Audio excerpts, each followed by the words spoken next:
Local officials provide tips after the state reported a positive sample of West Nile virus detected in a mosquito within the city.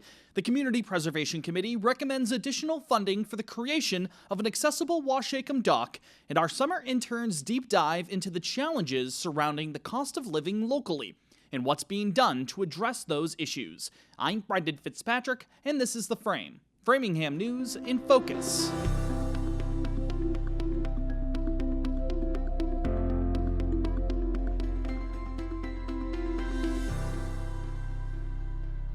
Hello and welcome to The Frame, an initiative of Access Framingham.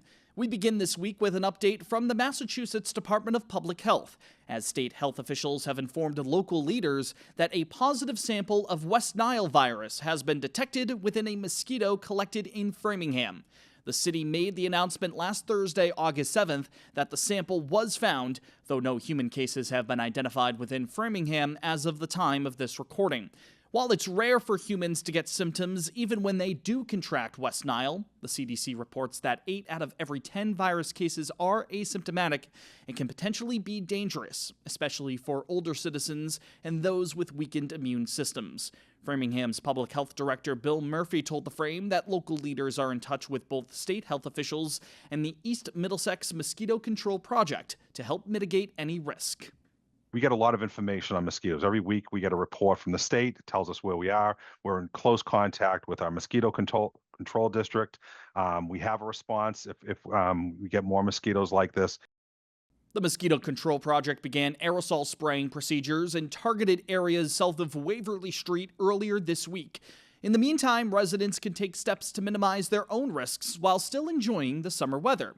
Residents are recommended to apply insect repellent, wear long sleeves and pants, limit time outdoors during the peak mosquito biting periods between dusk and dawn, drain standing water around their homes to prevent mosquito eggs from being laid, and to repair or replace screens for doors and windows.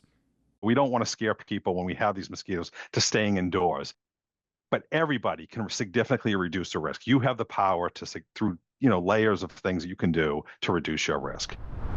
During their meeting on Monday, August 11th, Framingham's Community Preservation Committee voted to recommend an additional $75,000 in funding for the creation of an accessible dock at Waushakum Pond. City leaders have been seeking the money on top of the $110,000 that was approved through the Community Preservation Act back in 2023 to begin work on the dock plan.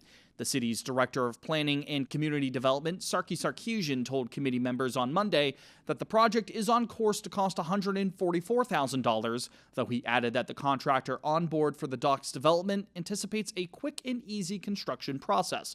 Sarkisian said that if work begins soon, the permanent dock could be open before the end of autumn. And I'd really like to get this project done ASAP. Right now, the weather's perfect to get in there and do this type of work. It's dry, the water's down. Timing is everything. While points related to parking, staffing, and rule enforcement were raised during Monday's hearing, the CPC was by and large supportive of getting this project in motion, echoing feedback that they've received from community members. This is what community preservation is about. When we're reaching those people that are usually silent, that don't choose to speak up, and they actually take the time to speak up, I think this is an incredible project, and I don't see why or how anybody could speak up against this or delay this any further. The committee voted 6-0 in favor of recommending the addition of that $75,000 request. The matter will now move on to the City Council for final approval or denial.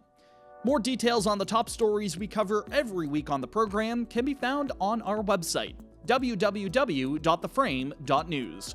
With full written articles, feature pieces covering people, groups, and events from across the city, and a calendar filled with local events, we've got you covered with Framingham News in Focus. Subscribe to our email newsletter to ensure that you're always in the loop with our local journalism. As part of the city's ongoing celebration of its 325th anniversary of incorporation, Framingham officials are calling on artists to take part in a project to convert local traffic signal boxes into pieces of art. Leaders hope to transform the utility boxes into vibrant pieces of art across the community and are asking any artists who have a connection to Framingham to take part with their unique designs. Designs selected by the 325th Celebration Committee will be digitally printed and wrapped onto traffic boxes in the fall. The deadline to submit a design is Sunday, August 17th, as the selected artists will be alerted in September. Each artist selected will be given $250 for their contributions. A few local events to take note of as the dog days of summer roll on. To start, the second annual Find Your People Fair in Framingham will be taking place at Nevins Hall on Saturday, September 27th, and applications from those looking to take part on behalf of their own local groups or organizations are now being accepted. The event was launched last year as a way to connect residents with hobbies, events, clubs, and communities that match their interests and in turn reduce loneliness and social isolation. Over 40 organizations took part in 2024, and city officials are inviting stakeholders to loop their own groups in for 2025. Interests in the arts, volunteerism, recreation, and more activities across Framingham are welcome. The deadline to submit an application is Wednesday, September 10th. Applications are available on framingham.ma.gov. Also, residents are invited to a back-to-school celebration on Sunday, August 24th at the Wayside Family Resource Center, located at 88 Lincoln Street. From 11 a.m. to 1 p.m., families can enjoy music, food, and more activities while they receive essential school supplies ahead of the first day of classes. For more details, you can reach out to the Wayside Youth and Family Support Network by dialing 508-879-9800.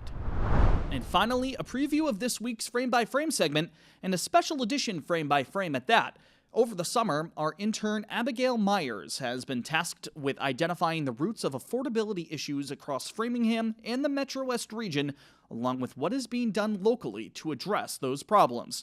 She's spoken with politicians, advocates, and residents to learn more about these challenges and solutions. Here's a preview of Abigail's summer work. Within the MetroWest area, the cost of living has nearly doubled since 2009. Housing remains the biggest culprit, with a 142% increase from 2009. However, in the past year, a decrease in mortgage rates led to a 6% decrease. The Framingham Housing Authority is the agency managing public housing for Middlesex County. Deputy Executive Director Helen Plant and Director of Public Housing Jackie Vega emphasized rent control amidst rising prices. For us as a housing authority, our ability for housing stabilization is that we're here and we're able to provide housing for families that are in need. Abigail's full segment on local affordability, along with all of our feature pieces, can be found on our website, theframe.news, as well as our social media pages. Follow us on Instagram at @FrameNews_ and search for The Frame on Facebook. Subscribe to Access Framingham's YouTube channel and hit the bell icon to be notified whenever we have new uploads. You can also listen to or watch the show on Spotify, as we post full episodes of The Frame there. That's all for this week's Framingham News in Focus. For everyone here at The Frame, thanks for joining us.